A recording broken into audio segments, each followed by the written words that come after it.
Kemudian TOEFL ya, TOEFL di awal Bapak Ibu kan sudah ikut ya, itu adalah untuk tes masuk. Tapi nanti pada saat mau ujian disertasi terbuka, maka Bapak Ibu harus tes lagi untuk keluar. Jadi masuk itu TOEFL, keluar juga nanti harus TOEFL. Ini mata kuliahnya, Bapak Ibu sudah tahu ya. Nah, ini adalah petanya. Petanya ini kita di semester 1 sekarang posisinya ada 4, memang berat ya. 4 mata kuliah yang semuanya pasti akan ada tugas dan sebagainya. Nanti wajah Bapak Ibu sudah kayak jurnal aja, karena semua mata kuliah itu kan jurnal. Jurnalnya harus jurnal internasional. Nah, lalu kemudian ini ada garis putus dan ada garis lurus. Artinya, jika Bapak Ibu tidak lulus di salah satu di mata kuliah di semester 1, itu masih boleh. Masih boleh memprogram di mata kuliah di semester 2. Dengan catatan yang tidak lulus ini nanti harus diperbaiki. Artinya memprogram itu harus minimal E, tidak boleh K. Kalau K kosong berarti Bapak Ibu harus ikut kuliah lagi. Kalau E maka boleh nanti ada perbaikan. Nah, lalu di semester 2 ini yang penting ini ada penulisan karya ilmiah dan publikasi ya. Kemarin Bu Nur tanya saya. Nah, ini adalah yang jadi di semester 2 ini walaupun hanya dua mata kuliah, tetapi berat. Beratnya apa? Karena Bapak Ibu harus menyiapkan 2 artikel. Sekarang sudah 5 kali pertemuan sudah lewat ya untuk mata kuliah di semester 1 karena waktu itu cepat sekali. Cepat sekali 5 pertemuan sudah lewat, sekarang ke 5 mata kuliah 5 pertemuan kedua. Nah, cepat sekali, nanti nggak terasa pasti akan di semester 2. Kalau Bapak Ibu nyantai-nyantai, pasti di semester 2-nya nanti bingung. Nah, di semester 2 ini harus menghasilkan 2 karya. Yang pertama adalah yang berkaitan dengan publikasi ini nanti outputnya adalah mengikuti international conference sebagai pemakalah. Kalau dulu sebelum pandemi teman-teman itu satu kelas itu biasanya janjian mereka mau kemana, ya. Jadi rundingan mau kemana, mau ke Malaysia, mau ke Thailand, mau ke Singapura, ataukah mau ke Vietnam, nah, tergantung janjiannya mau kemana. Sama-sama berangkat. Saya 2 kali ngikut, yang terakhir kemarin 2018 itu ke Thailand sama teman-teman satu kelas. Setelah itu sudah nggak kemana-mana lagi. Setelah itu sudah COVID. Nah, karena sudah tidak bisa lagi berangkat, maka Stasia menjembatani dengan membuat international conference namanya Ecobus. Kemarin pertama, lalu kemudian nanti di tahun bulan Maret di 2022 itu nanti akan ada second Ecobus. Ya. Itu nanti Bapak Ibu menyiapkan artikelnya dan sebagai pemakalah karena nanti ini adalah untuk syarat ketika ujian terbuka. Lalu kemudian yang kedua, karya kedua adalah penulisan karya ilmiah. Ini adalah Bapak Ibu menyiapkan konsep disertasi. Jadi disertasi itu sudah harus siap di semester 2. Karena nanti di semester 2 ini sudah dipresentasikan di depan dosen pengampu, lalu kemudian barangkali di situ nanti ada perbaikan-perbaikan gitu ya. Lalu nanti di semester 3 ini sudah harus seminar dan ujian praproposal kan? Maka ini nanti didahului dengan yang namanya pertemuan terstruktur. Jadi nanti tanggung jawabnya di sini. Nah, ketika melangkah di semester 3, seminar ujian praproposal dan ujian proposal, maka semua mata kuliah ini harus sudah lulus. Kalau masih ada yang nyantol, maka Bapak Ibu tidak bisa memprogram disertasi. Nah, sehingga nanti kesininya semuanya ke semester 3, semester 4, dan semester 5 garisnya adalah garis lurus yang minimal itu harus B.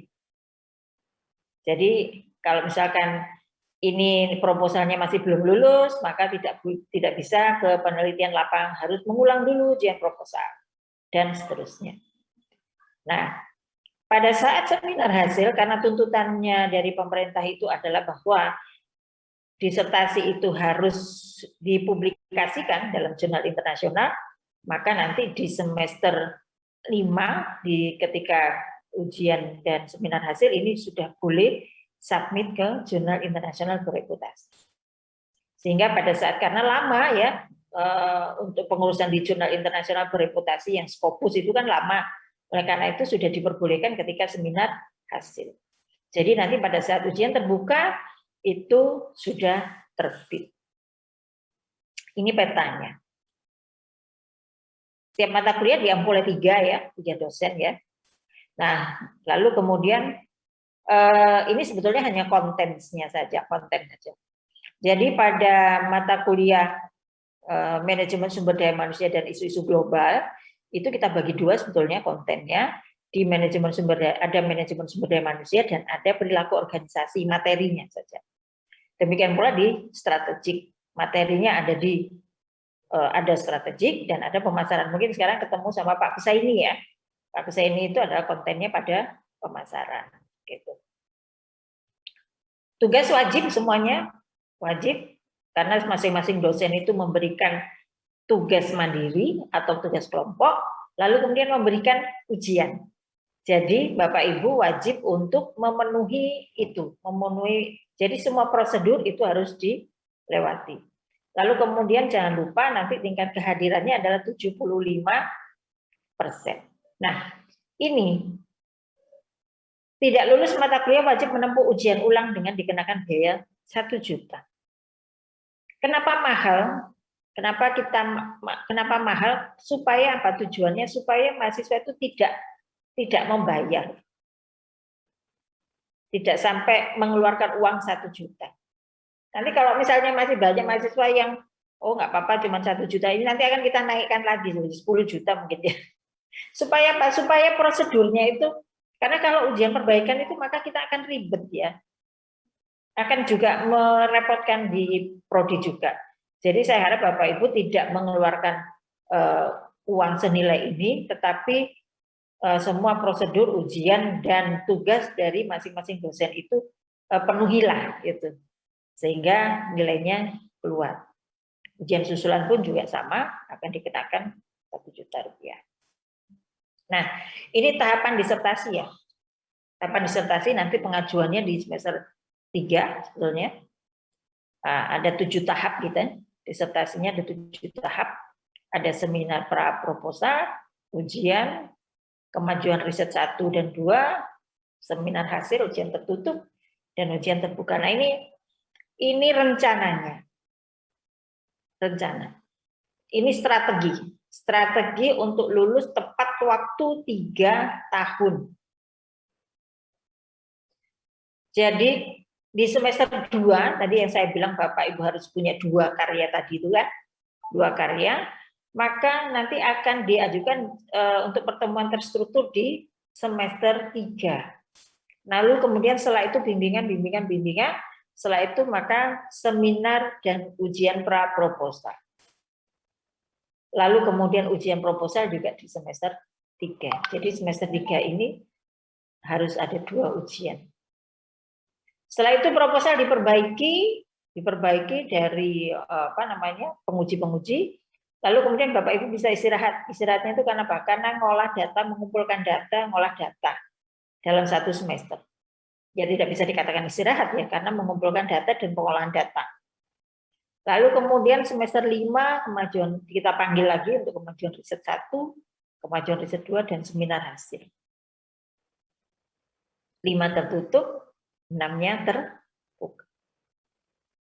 Ini adalah strateginya untuk lulus 6 semester. Nah ini perlu kalau misalkan ini mau di screenshot, mau difoto, lalu kemudian diperbesar, lalu kemudian difigura. Kalau bisa difigura besar-besar ditempelkan di tembok. Saya sudah melalui ini, saya sudah melalui ini. Nah ini persentasenya. Pra proposal itu persentasenya nilai, ini persentase nilai ya. Nilainya adalah 10%. Proposal itu karena itu adalah usulan penelitian dan konsep penelitiannya, maka persentasenya adalah 25%. Lalu kemudian kemajuan riset 1, 2, dan seminar hasil itu 15%, tertutupnya 35% karena ujian tertutup itu yang paling berat. Yang paling berat. Biasanya memang pada saat ujian tertutup itu tidak ada pembatasan waktu. Ya sudah, terserah penguji mau diapakan mahasiswanya. Makanya berat nilainya adalah 35%. Nah, ketika sidang ujian terbuka seperti tadi, nilainya tinggal 15%. Biasanya mahasiswa itu performance-nya itu bagus itu pada saat ujian terbuka. Heran, saya sendiri juga heran. Pada saat proposal, performanya nggak bagus. Seminar hasil juga kurang bagus. Tetapi pada saat terakhir di ujian terbuka itu performanya bagus. Tapi nilainya tidak menolong, karena apa? Karena hanya 15%.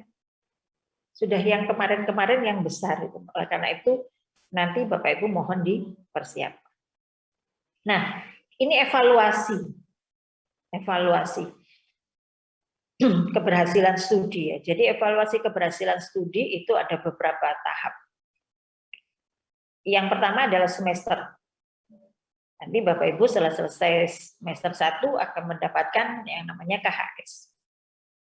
Sehingga IPK-nya harus minimal 3.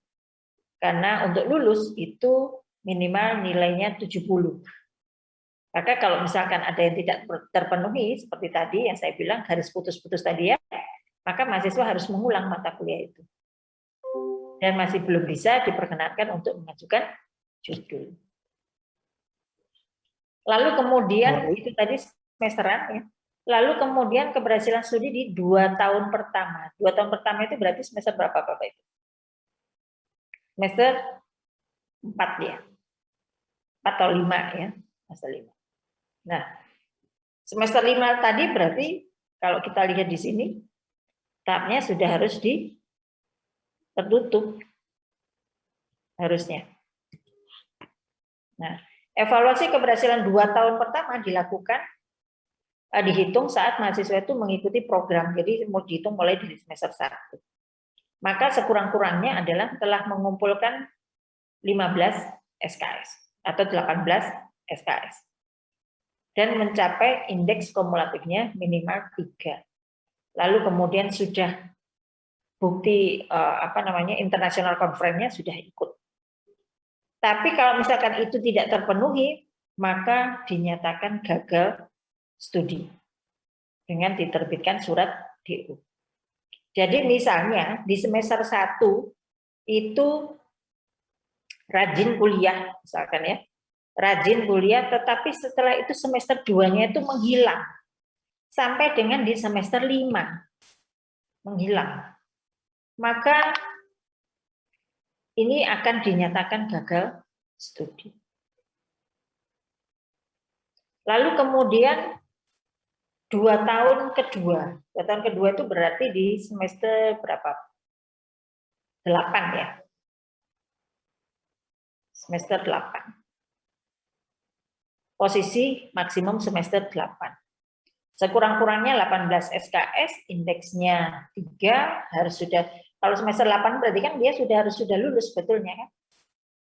Jadi minimal sudah harus ujian proposal. Kalau di semester 8 itu masih belum apa-apa, belum praproposal juga belum, lalu kemudian tidak ada kabar beritanya, misalnya ya, tidak ada kabar beritanya, lalu kemudian tidak pernah muncul di kampus juga, tidak registrasi gitu ya, maka dinyatakan gagal studi. Sehingga diterbitkan surat DU. Ini evaluasi tahun kedua. Yang terakhir adalah evaluasi keberhasilan pada akhir masa studi, berarti semester ke-14. Seharusnya semester 14 itu seluruh mata kuliah termasuk disertasi itu sudah harus selesai. Nah, kalau ini tidak terpenuhi sampai dengan di semester 14, maka dinyatakan gagal studi. Gitu. Memang masa studi sesuai dengan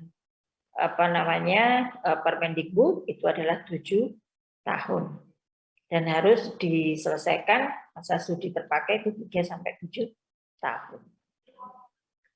Nah, ini cuti, prosedurnya cuti.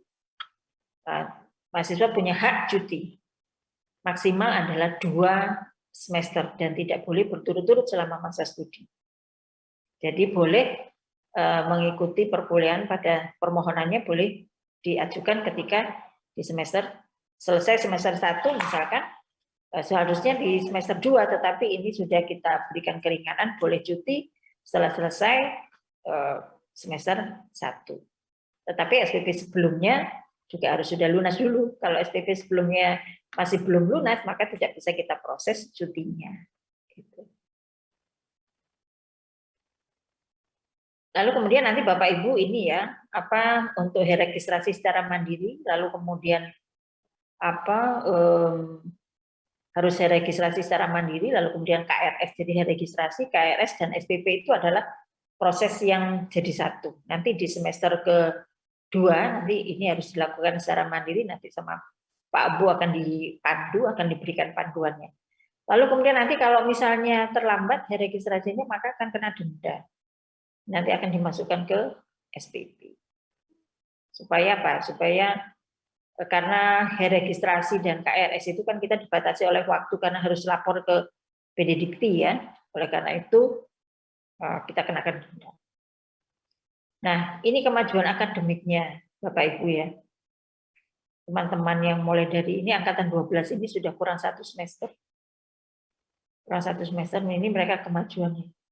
Nah, sebetulnya apa? Ini karena sebetulnya kendalanya itu karena ada kendala dari pribadi. Artinya kendalanya itu bukan kendala secara akademis, tidak. Tetapi justru yang non-akademis yang banyak. Ya dari mahasiswa sendiri. Jadi biasanya kalau setelah selesai kuliah itu rajin. Kuliah itu rajin karena apa? Karena masih bertemu dengan dosen, masih ada jadwal, kemudian tugas dan sebagainya. Tetapi begitu kuliah berakhir, selesai di semester 3 sudah hilang. Tidak mengerjakan disertasi. Nah, banyak seperti itu. Oleh karena itu, di semester 2 pada mata kuliah penulisan karya ilmiah dan publikasi, maka kita paksa mahasiswa itu untuk menulis disertasi. Oleh karena itu, Bapak Ibu dari sekarang itu sudah harus punya gambaran nantinya saya harus menulis apa. Saya ikut konsentrasi apa, misalnya SDM, maka judul saya apa. Oleh karena itu, saya harapkan Bapak Ibu untuk sering-sering ikut kalau misalnya ada seminar praproposal, seminar hasil, dan ujian terbuka. Karena apa? Karena itu untuk memberikan motivasi dan membuka wawasan tentang topik-topik disertasi. Nah ini. Jadi DO itu non-aktif itu juga banyak sebab ya Bapak Ibu. DO itu juga ada beberapa sebab juga. DO karena tidak melanjutkan, ataupun karena mengundurkan diri, ataupun karena meninggal dunia. Itu kita hitung DO. Non-aktif pun juga begitu, sudah kita telponi dan sebagainya, tetapi juga tidak ada respon. Nah, ini tahapan disertasi. Nah, tahapan pra-proposal, jadi mahasiswa sudah menyiapkan draft pra-proposal disertasi ya, yang sebelumnya didahului oleh pertemuan terstruktur. Pertemuan terstruktur itu adalah nanti pertemuan antara mahasiswa dengan tim promotornya, gitu ya. Dengan tim promotornya 2 orang. Apakah konsep disertasinya tadi sudah disetujui oleh tim promotor, ataukah masih harus ada revisi, ataukah masih harus ada yang dirubah variabelnya, modelnya dan sebagainya. Lalu kemudian nanti kalau sudah pertemuan terstruktur, baru melangkah di tahapan bimbingan untuk menyiapkan pra-proposal. Pada saat pra-proposal ini hanya diuji oleh tim promotor saja 2 orang. Tetapi karena ini bentuknya adalah seminar, maka akan dihadiri oleh mahasiswa lain, gitu ya, sebagai audiens. Nah, lalu kemudian audiens ini nanti diberikan kesempatan untuk bertanya, untuk mengajukan pertanyaan. Tetapi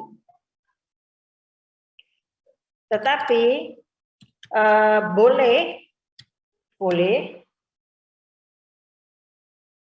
mahasiswa boleh untuk mengikuti kolokium yang diselenggarakan oleh APDMI. Seperti besok ini Desember itu sebentar. Desember besok itu ada kolokium yang diselenggarakan oleh APDMI di Makassar ya. Jadi mahasiswa boleh mengikuti itu. Jadi kalau mengikuti kolokium itu dianggap telah menempuh ujian praproposal.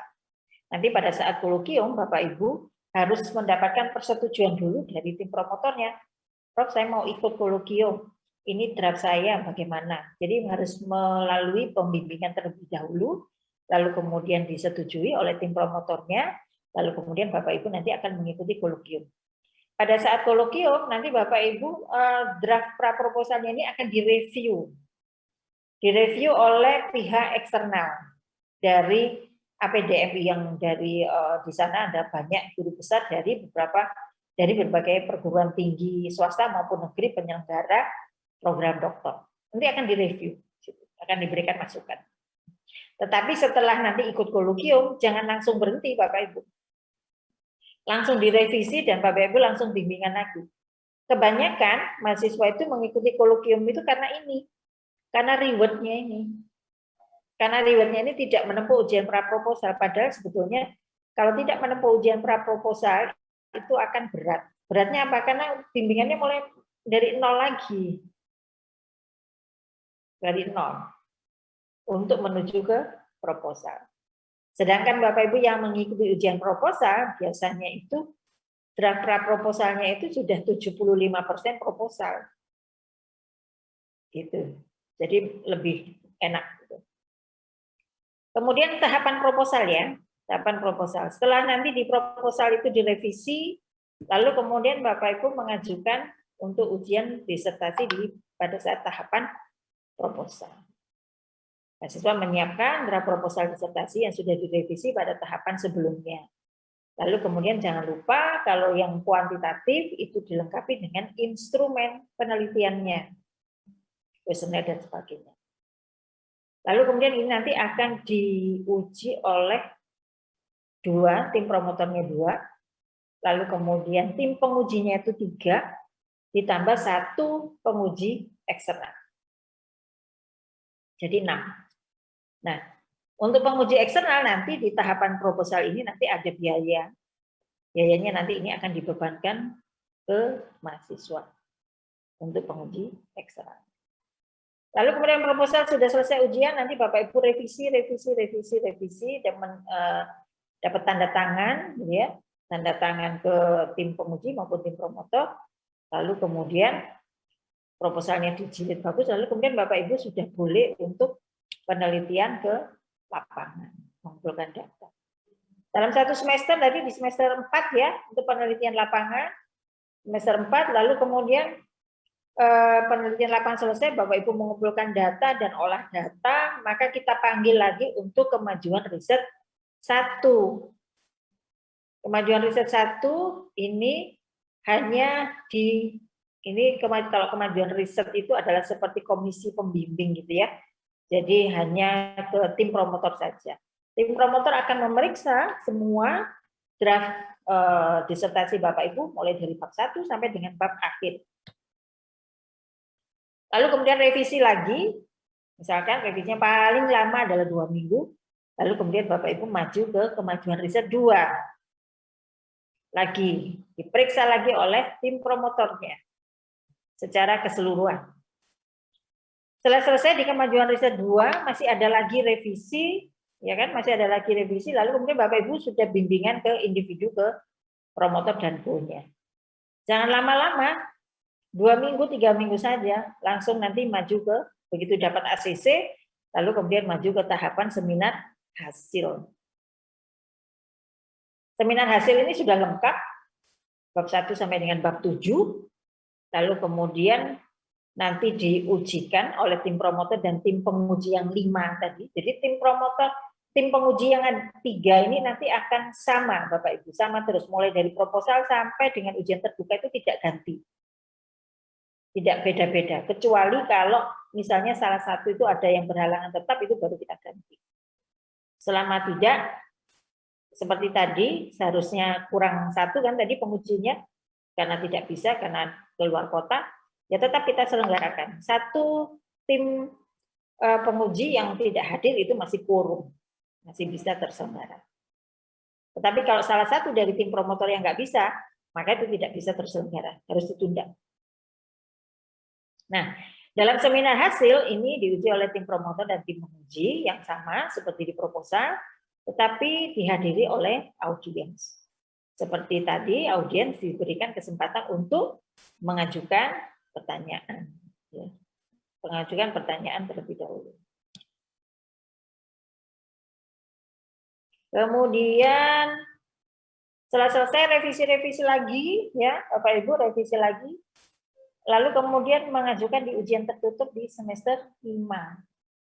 Tadi selesai seminar hasil, kalau sudah selesai revisi, maka Bapak Ibu sudah boleh untuk submit ke jurnal internasional bereputasi. Nah, kalau sudah selesai, sudah mendapatkan status accepted dari jurnal internasional tadi, maka sudah bisa untuk mengajukan tertutup. Sudah bisa mengajukan tertutup.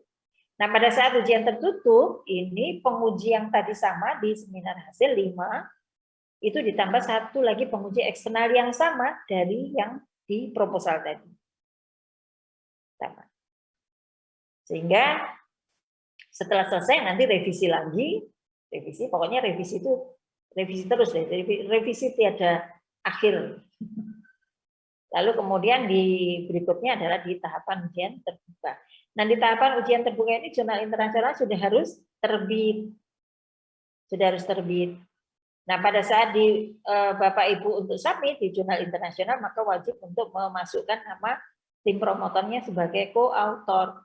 Jadi penulis pertama adalah nama mahasiswa, penulis kedua adalah promotor, penulis ketiganya adalah co-promotornya, dan tidak diperkenankan untuk menambah nama yang lainnya.